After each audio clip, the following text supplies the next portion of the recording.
علیکم ورحمۃ اللہ وبرکاتہ۔ الحمد للہ رب العالمین والصلاة والسلام علی رسولہ الکریم، اما بعد۔ صدر محترم، معزز سامعات، اس دینی محفل میں عنوان تقریر ہے صحابیات کا سنت پر عمل کا جذبہ۔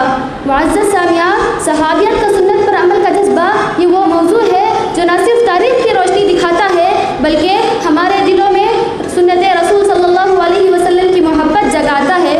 صحابیات کا سنت پر عمل کا جذبہ اسلامی تاریخ میں ایک روشن باب ہے۔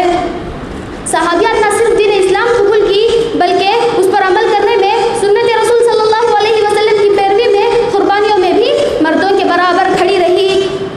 ان کے اندر سنت رسول صلی اللہ علیہ وسلم کی اتباع کا جو جذبہ تھا، ایمان، محبت، اخلاص کا مظاہرہ اور لبریز تھا۔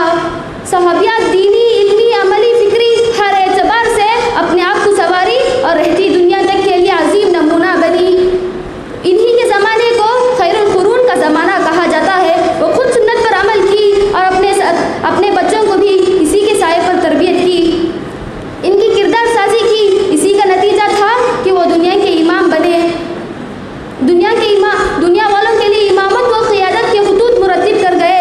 معزز سامعات، صحابیات نہ صرف مجالس رسول صلی اللہ علیہ وسلم سے علم حاصل کیے بلکہ اس پر عمل کرنے کی مکمل طریقے پر کوشش کی۔ عقیدے کا مسئلہ ہو یا اعمال صالحہ میں مداومت کا معاملہ، عبادت کا میدان ہو یا زہد و تقویٰ کا، اپنی پردے کا حفاظت ہو یا عفت و عظمت کی پابندی، والدین کی اطاعت